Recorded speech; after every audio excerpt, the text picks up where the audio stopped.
Dieu promet l'exaucement de nos prières, c'est une promesse. Dans sa parole, Dieu promet les saluts de nos âmes. Dieu promet aussi la vie éternelle. Alors, comme il est dit dans le thème, Dieu est fidèle à ses promesses. Dieu est fidèle à sa parole. Mais qu'est-ce qu'une promesse? Parce que nous sommes en train de dire que Dieu est fidèle à ses promesses. Dieu est fidèle à sa parole. Mais qu'est-ce qu'une promesse? Une promesse est un engagement. Et dans toute la parole de Dieu, dans toute la Bible, Dieu s'engage. Et il veut respecter son engagement. Une promesse est un engagement que l'on prend en promettant quelque chose. Une promesse est une assurance donnée à quelqu'un. Donc la parole de Dieu est une assurance parce que la parole de Dieu regorge des promesses du début à sa fin. Et Dieu tient à sa parole, chers frères et sœurs. Dieu tient à ses promesses, à sa parole.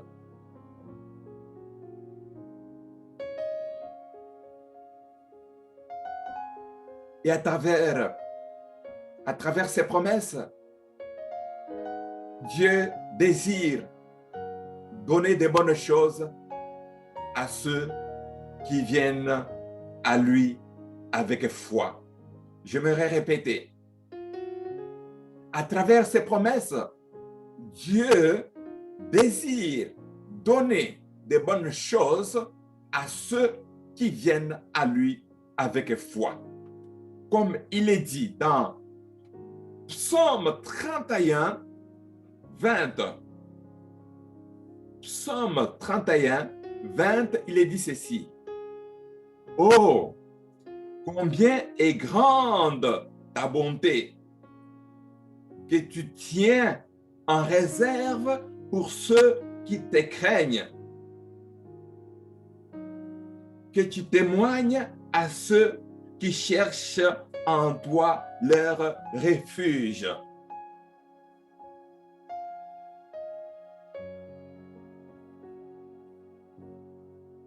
Chers amis, aujourd'hui, nous voulons apprendre combien Dieu est fidèle à ses promesses. Et l'accomplissement des promesses de Dieu nous est rassuré en Jésus-Christ.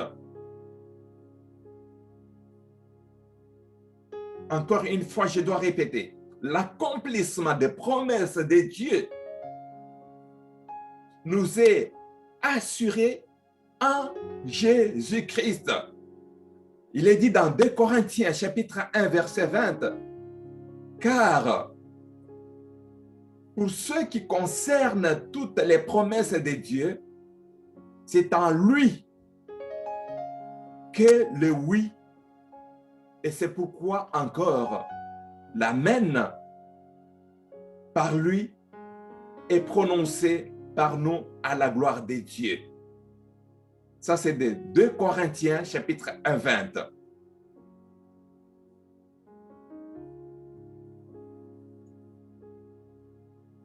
Dieu n'a jamais failli à ses promesses. Dieu n'a jamais failli à sa parole. La parole de Dieu est oui et amen. Et Dieu est derrière ses promesses ou sa parole pour son accomplissement.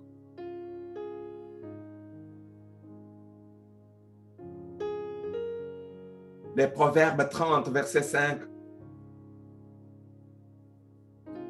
La parole de Dieu déclare: toutes les promesses de Dieu sont dignes de confiance Il est un bouclier pour qui lui demande protection.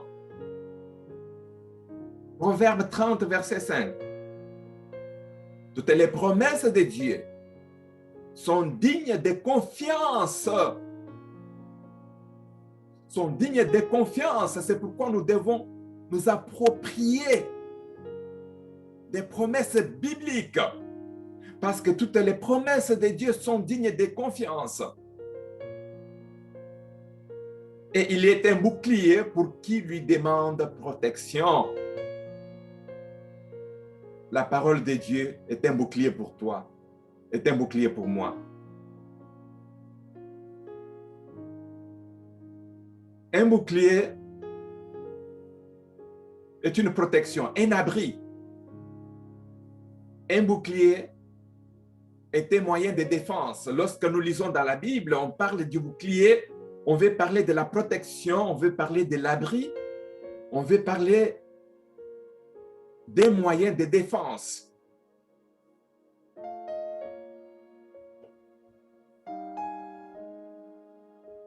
Oh, merci Seigneur. Merci mon Dieu, mon roi.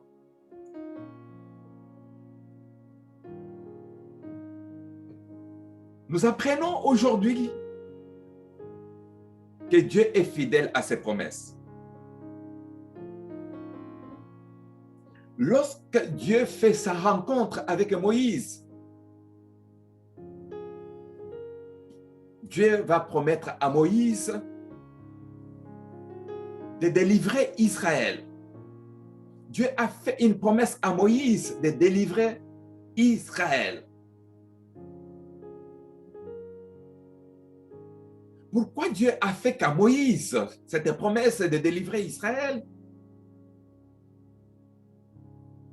Depuis l'Égypte, Moïse avait les soucis que le peuple d'Israël soit délivré. Moïse avait cette préoccupation de voir le peuple d'Israël délivré. Alors, lorsque Dieu rencontre Moïse, au départ, Moïse était porteur d'un souci, le souci de voir le peuple d'Israël être délivré un jour.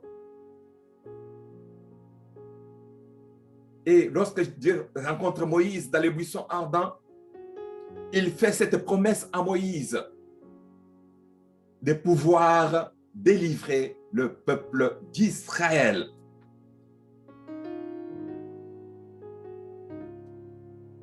Chers frères et sœurs, en vous parlant de la délivrance, je vous enseigne que Dieu est un Dieu qui délivre. Et il a promis cela. Il a promis de délivrer ton fils. Il a promis de délivrer ta fille. Il a promis de délivrer ton pays. Il a promis de délivrer ta famille. Si tu deviens comme Moïse, porteur de ses soucis par rapport à une personne, par rapport à ton pays, Dieu te fera cette promesse et il accomplira cette promesse de délivrance, de délivrer.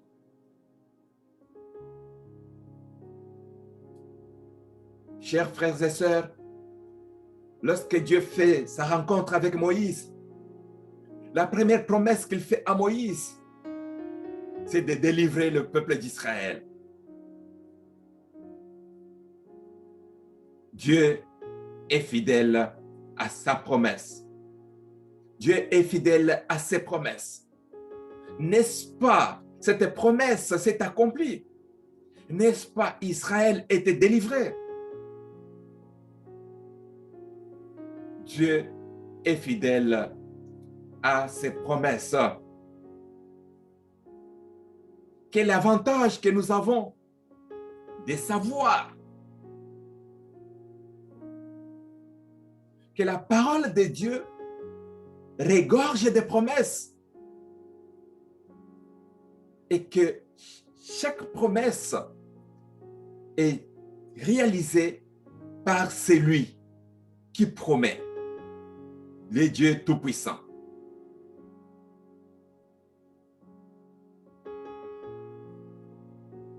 Nous allons lire dans Genèse chapitre 15 l'une des promesses de Dieu. Et ensuite, je vais vous donner la liste de quelques promesses et de leur réalisation.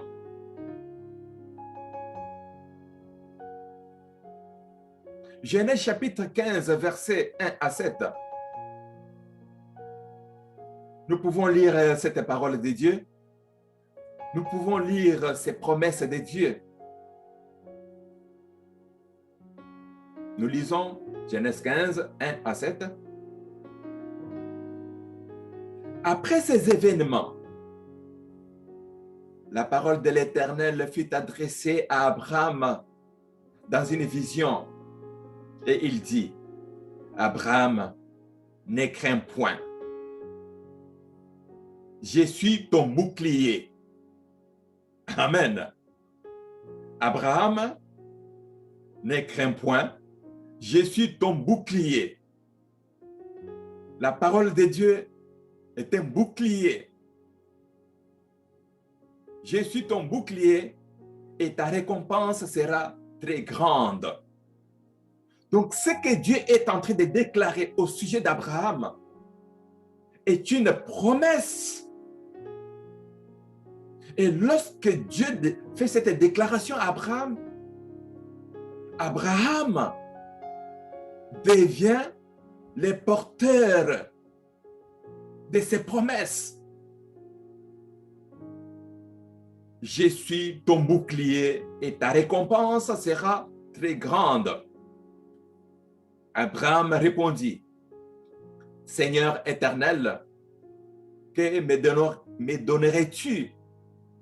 Je m'en vais sans enfant et l'héritier de ma maison, c'est Eliezer de Damas. Et Abraham dit, voici, tu ne m'as pas donné de postérité, et celui qui est né dans ma maison sera mon héritier.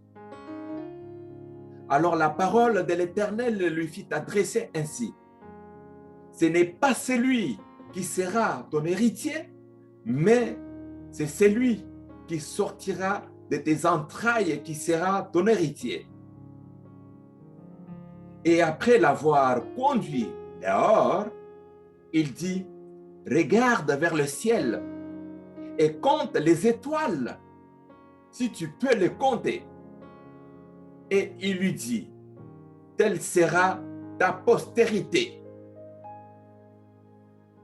Une promesse, une grande promesse. Telle sera ta postérité. Abraham eut confiance en l'Éternel, qui les lui imputa à justice.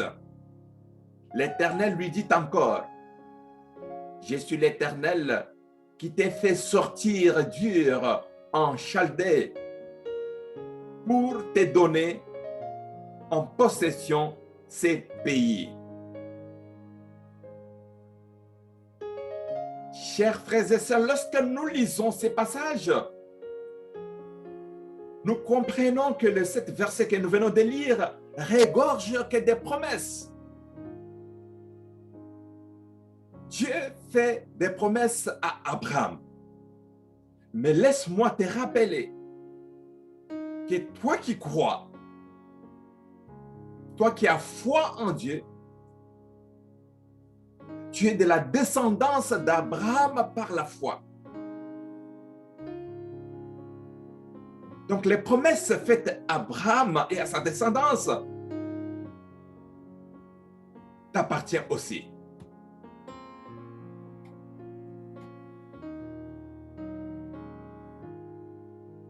Dans ces passages, nous découvrons ensemble, c'est Dieu qui prend l'initiative, qui prend toujours l'initiative, qui entre en scène C'est toujours Dieu qui prend l'initiative d'aller à la rencontre de Moïse. Donc, c'est d'abord Dieu qui se met en action. Il y a l'action de Dieu. L'action de Dieu manifestée envers l'homme.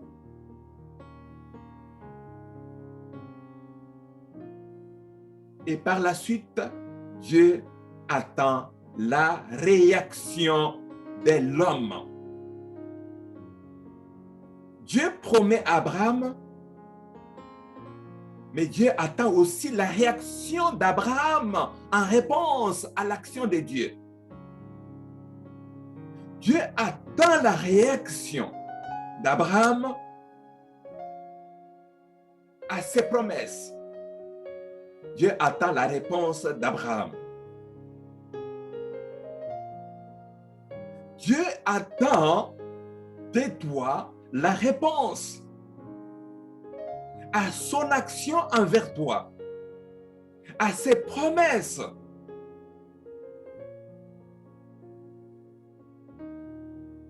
Dieu attend ta réaction.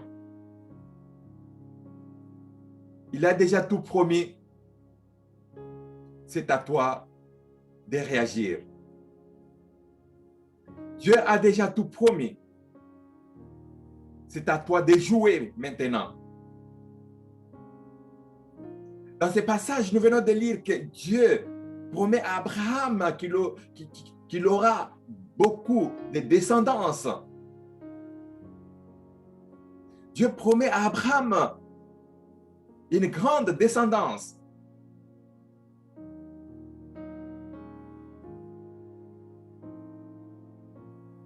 Chers frères et sœurs, ce que Dieu promet se réalise toujours.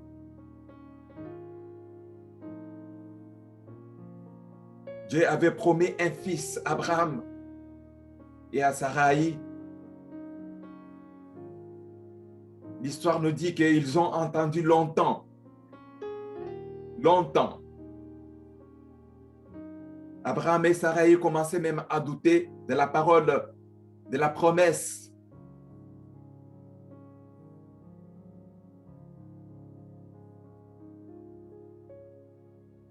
Ces doutes se manifestent lorsque Abraham a eu un fils nommé Ismaël avec Agar, la servante de Sarai. Mais Dieu lui a répété qu'il aurait un fils. Il aurait un fils de Sarai. Malgré l'erreur que Abraham avait commise. Mais comme Dieu tenait à ses promesses, Dieu ne lui a pas abandonné.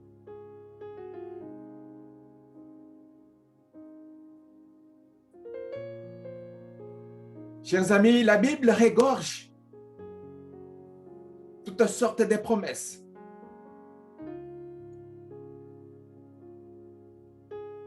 Et dans tous les domaines, il y a une promesse dans la Bible.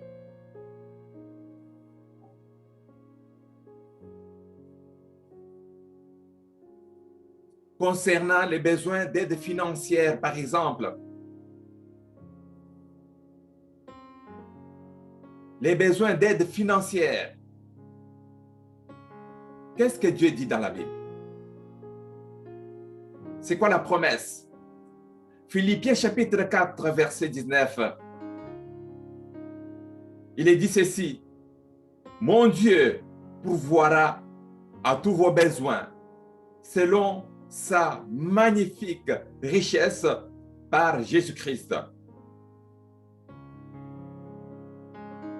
Là, j'entre un peu dans la liste de quelques promesses qu'on découvre dans la Bible par rapport aux besoins financiers. Nous pouvons lire dans Philippiens chapitre 4, verset 19, qui dit « Mon Dieu pourvoira à tous vos besoins selon sa magnifique richesse par Jésus-Christ.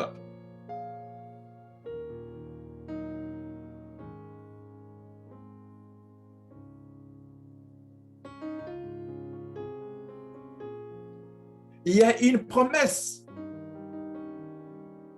qui est reliée à la tentation de l'homme. Comment résister à la tentation? Comment pouvons-nous résister à la tentation? Mais il y a une promesse qui est reliée à cela. Dans 1 Corinthiens chapitre 10, verset 13, 1 Corinthiens 10, verset 13, nous lisons: les tentations que vous avez connues ont toutes été de celles qui se présentent normalement aux hommes. Dieu est fidèle à ses promesses et ne permettra pas que vous soyez tentés au-delà de vos forces. Mais au moment où surviendra la tentation, il vous donnera la force de la supporter et ainsi les moyens d'en sortir. Voilà une promesse qui est reliée à la question de savoir comment résister à la tentation.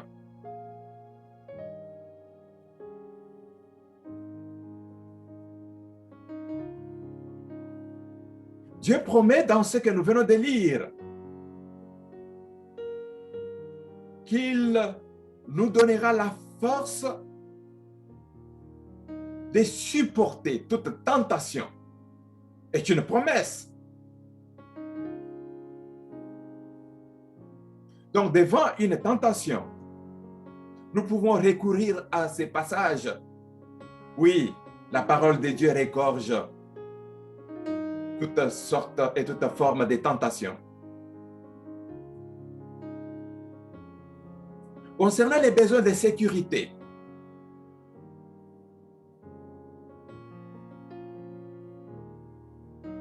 j'ai relevé un passage qui nous promet la sécurité. Genèse chapitre 28, verset 15. Genèse chapitre 28, verset 15, la parole de Dieu déclare: je suis avec toi, je te protégerai partout où tu iras et je te ramènerai dans ce pays. Je ne t'abandonnerai pas. Je ferai tout ce que je t'ai promis. Encore une promesse. On a besoin de sécurité. Voilà une promesse. Et face à cette promesse, Dieu n'est-il pas derrière cette promesse pour son accomplissement dans ta vie? La réponse, c'est oui. Besoin de paix. Besoin de paix. Je relève dans Jean chapitre 14, verset 27, une promesse. Jean chapitre 14, verset 27, il est dit ceci: c'est la paix que je vous laisse. C'est ma paix que je vous donne. Je ne vous la donne pas à la manière du monde. Ne soyez pas inquiets, ne soyez pas effrayés. Voici la parole de Dieu. Voici une promesse. Lorsque nous sommes dans les besoins d'avoir la paix, n'est-ce pas, on peut s'accrocher à cette promesse pour retrouver la paix. Parce qu'il est dit, c'est la paix que je vous laisse. C'est ma paix que je vous donne. Ça, ce n'est pas un homme qui parle. C'est le Seigneur lui-même qui parle. C'est le Seigneur lui-même qui nous laisse la paix. C'est le Seigneur lui-même qui nous donne la paix. Est-ce que nous pouvons faire confiance à chaque promesse biblique, tout en sachant que Dieu est fidèle à chaque promesse? Oh, chers frères et sœurs, Dieu est fidèle à ses promesses. Dieu est fidèle à sa parole. Comment surmonter nos inquiétudes? Mais il y a une promesse. Face à nos inquiétudes, comment surmonter nos inquiétudes? Mais il y a une promesse reliée à cela. Si nous prenons Philippiens chapitre 4, Philippiens chapitre 4, versets 6 et 7, nous lisons ceci. Face à nos inquiétudes, ne vous inquiétez de rien, mais en toutes circonstances, demandez à Dieu dans la prière ce dont vous avez besoin et faites-le avec un cœur reconnaissant. Et la paix de Dieu, qui dépasse tout ce que l'on peut imaginer, gardera vos cœurs et vos pensées en communion avec Jésus-Christ. Mais alors, comment surmonter nos inquiétudes? Nous avons cette promesse. La parole de Dieu déclare, ne vous inquiétez de rien, mais priez seulement. Recommandez-vous à Dieu. Et cela est une promesse. Et la Bible du début à la fin nous parle que des promesses, nous révèle des promesses.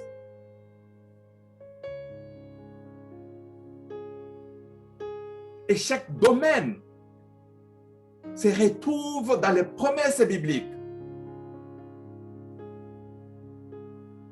Pourquoi alors ne pas recourir aux promesses de Dieu?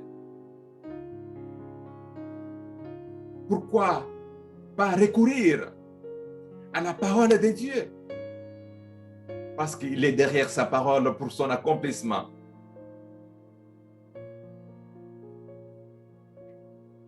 Une autre situation, lorsqu'on a peur,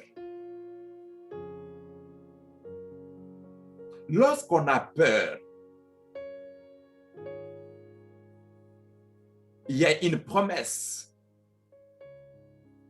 de Dieu pour faire face à cette peur. Psaume 46, verset 2. Psaume 46, verset 2. La parole de Dieu déclare, Dieu est pour nous un abri sûr, un secours toujours prêt dans la détresse. Dieu est pour nous un abri sûr, un secours toujours prêt dans la détresse. Maintenant, toi qui as peur, qu'est-ce que cette promesse t'apprend? Qu'est-ce que cette promesse te demande? Cette promesse m'enseigne que Dieu est un abri sûr, que Dieu est toujours prêt à nous défendre dans notre détresse.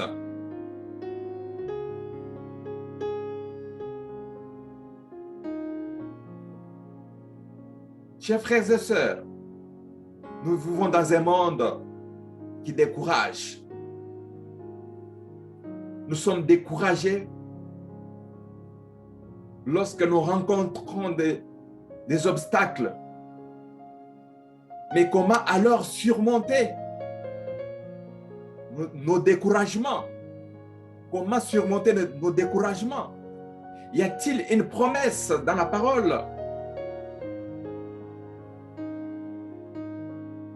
qui m'aidera à surmonter les découragements?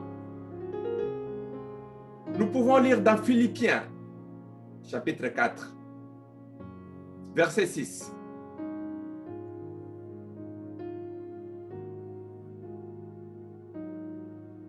J'ai sélectionné par-ci, par-là quelques promesses parce que je parle de la fidélité de Dieu dans ses promesses. Comment surmonter notre découragement en Philippiens chapitre 4, verset 6, qui dit encore, ne vous inquiétez de rien, mais en toutes circonstances, demandez à Dieu dans la prière ce dont vous avez besoin et faites-le avec un cœur reconnaissant.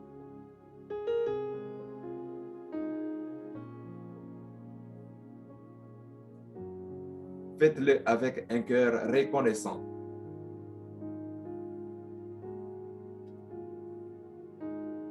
Comment sortir de la dépression? Est-ce qu'il faut nécessairement aller voir un psychologue? Non. Il y a des promesses. Il y a une promesse faite par Dieu à ce qui concerne la dépression. Comment sortir de la dépression? Ésaïe chapitre 49, 15 à 16. Nous lisons Ésaïe 49, 15 à 16. Nous lisons. Mais le Seigneur répondit, une femme oublie-t-elle l'enfant qu'elle allait? Cesse-t-elle d'aimer l'enfant qu'elle a porté dans son sein? À supposer qu'elle l'oublie, moi, je ne t'oublierai pas. Moi, je ne t'oublie pas. Ça, c'est l'Éternel qui parle. Toi qui es dans la détresse, j'ai ton nom gravé sur les paumes de mes mains, dit l'Éternel. Et l'image de tes murailles ne quitte pas mes yeux. Toi qui vis la dépression, voici une promesse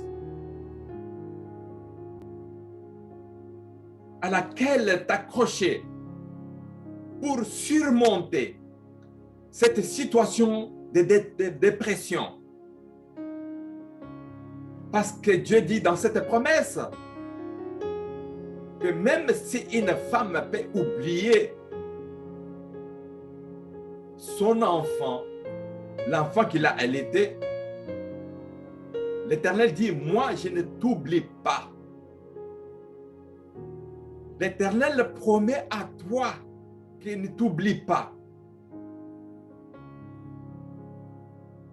J'ai ton nom gravé sur les paumes de mes mains et l'image de tes murailles ne quitte pas mes yeux.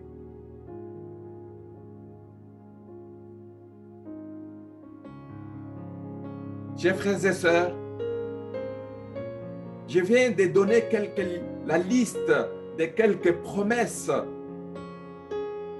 en les reliant à chaque situation que nous pouvons traverser dans la vie.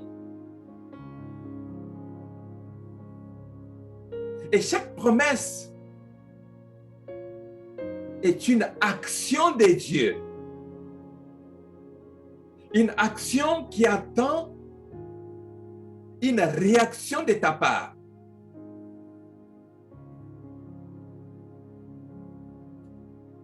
Tu dois réagir à chaque promesse. Autrement dit, tu dois t'approprier. L'une des promesses, selon ta situation, selon ce que tu traverses, t'approprier une des promesses.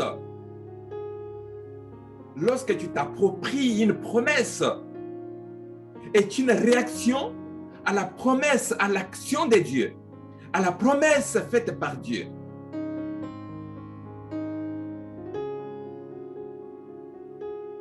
Dieu a déjà fait une promesse envers toi concernant ta situation, concernant ton problème, concernant ce que tu vis. C'est à toi de dire, cette promesse correspond à ma situation, je la saisis et j'ai réagi en répondant positivement à Dieu. Et comment le faire? En disant, tu as promis dans ta parole, je m'approprie de ta promesse. Tu as promis en disant, dans Genèse 28, 15, je suis avec toi, je te protégerai partout où tu iras et je te ramènerai dans ce pays. Je ne t'abandonnerai pas. Je ferai tout ce que je t'ai promis. Je ferai tout ce que je t'ai promis.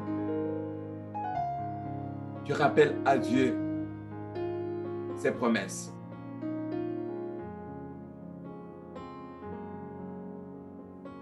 Chers frères et sœurs, j'ai toujours défini la foi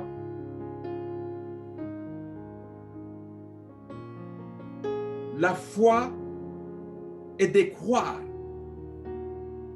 dans ce que Dieu dit que cela va s'accomplir.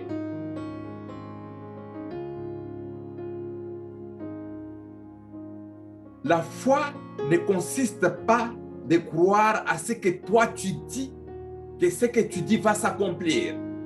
Non.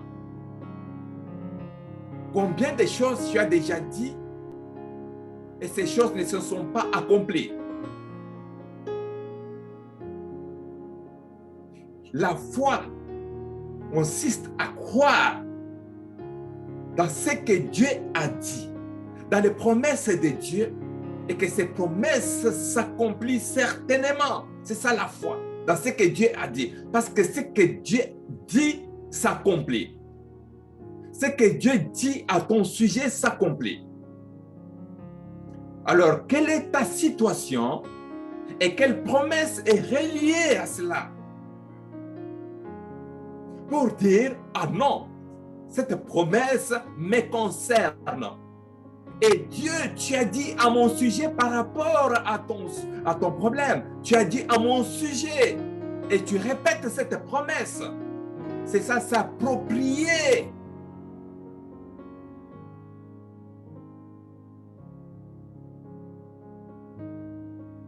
S'approprier de chaque promesse.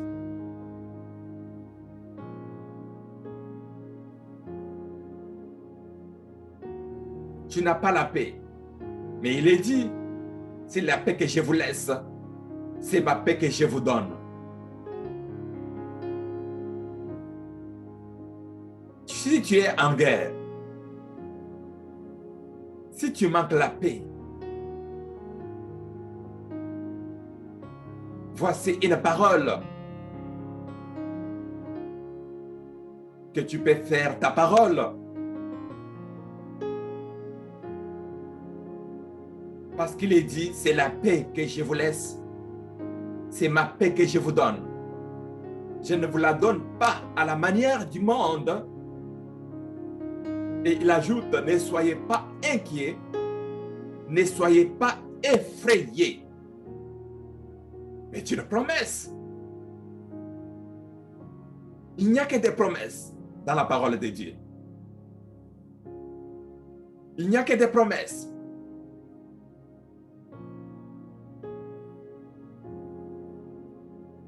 Toi qui veux que tes finances soient en bonne santé, que tes finances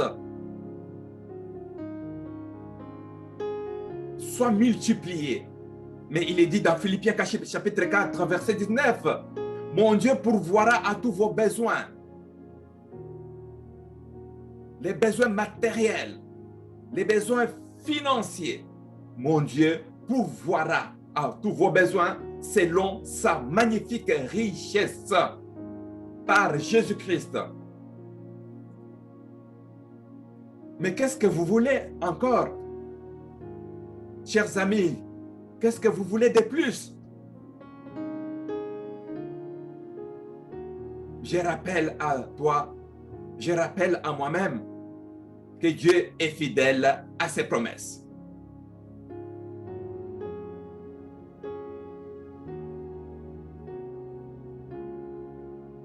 Chers frères et sœurs, rien ne peut empêcher Dieu d'accomplir ses promesses, ni dans ta vie, ni dans la vie de tes proches, ni dans ta famille, ni dans ta maison. Rien ne peut empêcher Dieu d'accomplir ses promesses.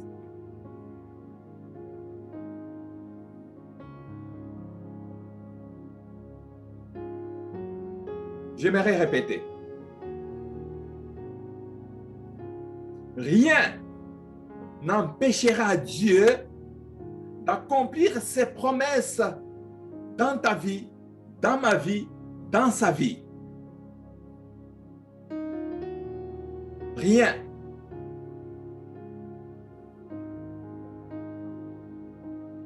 Chers frères et sœurs, la vieillesse n'a pas empêché Abraham d'avoir Isaac. Amen. La vieillesse n'a pas empêché Abraham d'avoir Isaac. Parce qu'il y avait déjà une promesse. Parce qu'il y avait déjà une promesse.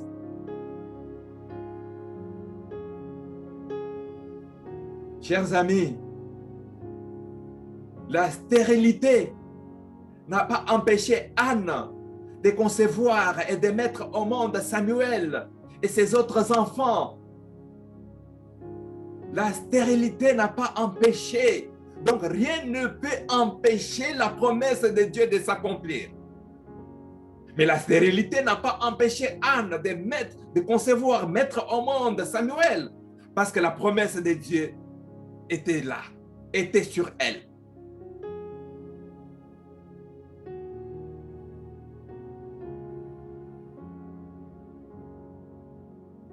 Chers amis, la prison n'a pas empêché Joseph de devenir ministre en Égypte.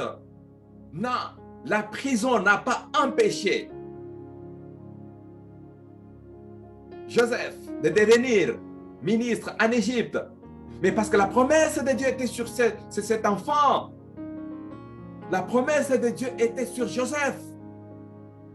Dans ses rêves, Joseph voyait les promesses de Dieu. Même lorsque Joseph a été vendu, il ne s'est pas laissé distraire dans les troubles. Joseph ne se l'est pas laissé parce qu'il croyait. Il savait que les promesses de Dieu étaient sur lui. Chers amis, la prison de Paul et Silas ne les a pas empêchés de louer et de glorifier Dieu. Oh, je répète, la prison de Paul et Silas ne les a pas empêchés de louer et glorifier Dieu. Parce que la promesse était sur Paul et Silas.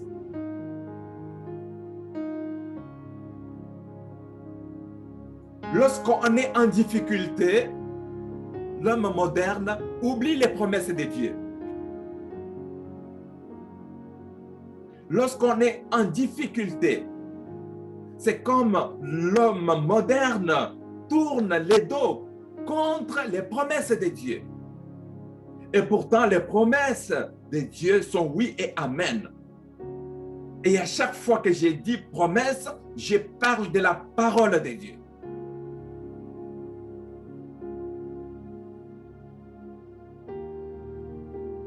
Chers frères et sœurs, qu'est-ce qui peut empêcher l'accomplissement d'une promesse de Dieu dans ta vie? Quoi? Que quelqu'un lève la main, me dise une chose. Qu'est-ce qui peut empêcher l'accomplissement de la parole de Dieu dans la vie de quelqu'un? La mort elle-même n'a pas empêché Jésus de ressusciter et de monter au ciel.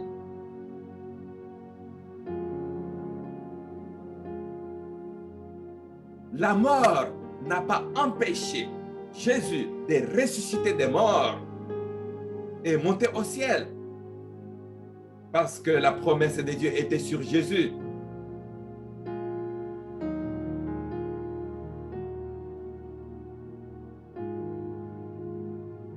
Croyons aux promesses de Dieu.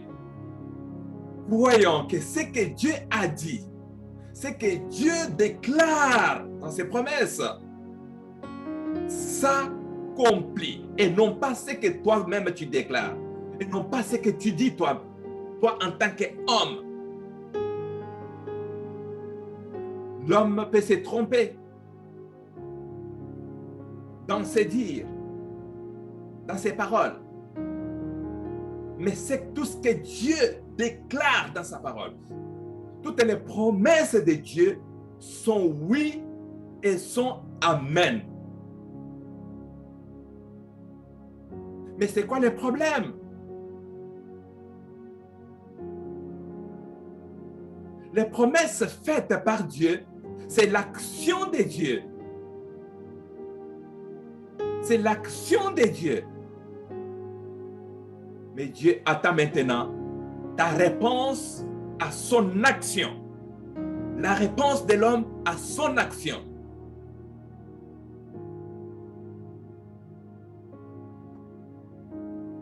Dieu attend de l'homme la réaction de l'homme à son action.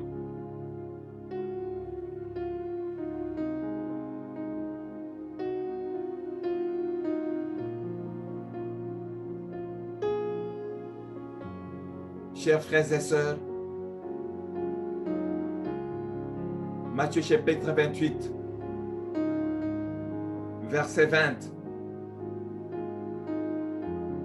La parole de Dieu déclare: et moi, je suis avec vous tous les jours jusqu'à la fin du monde. Et moi, déclare le Seigneur, et moi, est une promesse, et moi, je suis avec vous tous les jours jusqu'à la fin du monde. Laisse que le monde t'abandonne parce que tu es correct. Laisse que le monde t'abandonne parce que tu pratiques la justice. Laisse que le monde t'abandonne parce que tu marches dans les pas de Jésus. Laisse que le monde t'abandonne parce que tu mets en application la parole de Dieu. Mais il y a celui qui te promet, qui fait cette promesse: je suis avec toi tous les jours jusqu'à la fin du monde.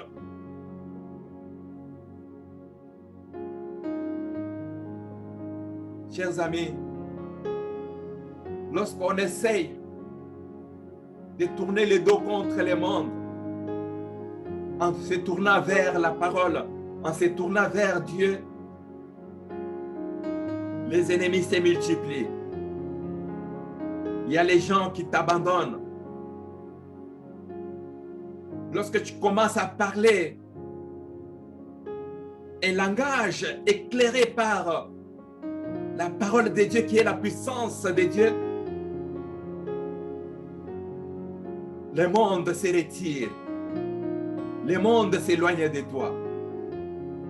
Mais sache qu'il y a une promesse sur toi qui crois, sur toi qui mets en pratique la parole de Dieu. Je suis avec vous tous les jours jusqu'à la fin du monde. Ce n'est pas moi qui l'ai dit, c'est la parole de Dieu qui l'a dit. Je ne fais que confirmer ce qui est dit dans la parole. Je ne fais que vous répéter ce qui est dit dans la parole de Dieu. Et encore une fois, rien ne peut empêcher l'accomplissement de la parole de Dieu dans ta vie. Ni la mort, ni la prison, ni la maladie, ni la stérilité, ni la vieillesse. Rien ne peut empêcher.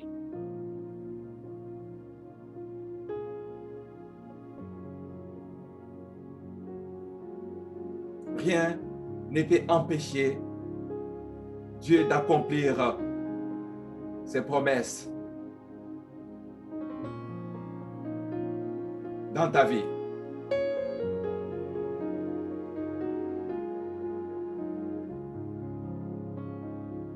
Chers amis,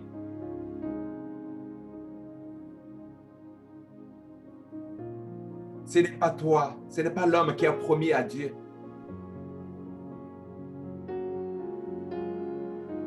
Quelque chose.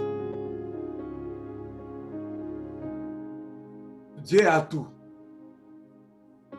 Mais c'est Dieu qui a promis à l'homme beaucoup de choses.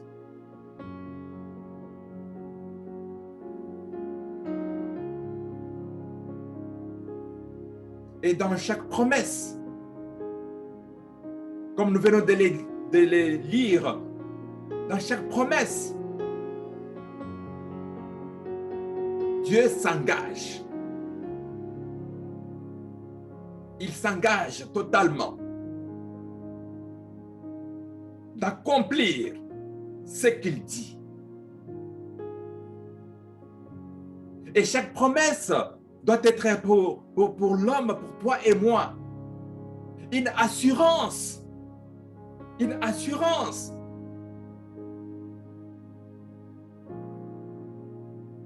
Parce que nous savons que Dieu tient à ses promesses. Il tient beaucoup. Il tient beaucoup. Il ne tient pas à ta parole ce que toi tu dis, mais il tient à tout ce qu'il lui-même a dit. Parce qu'à ton sujet, il a déjà parlé. Comme au sujet d'Abraham, il avait déjà parlé. Au sujet d'Israël, au sujet de la délivrance d'Israël, il avait promis. Donc, à ton sujet, Dieu a déjà tout promis. Dans quel domaine tu évolues?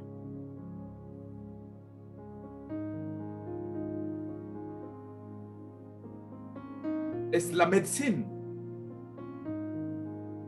La science? C'est dans le spirituel? Dans quel domaine tu évolues? Les promesses de Dieu que la Bible regorge concernent tous les domaines de notre vie.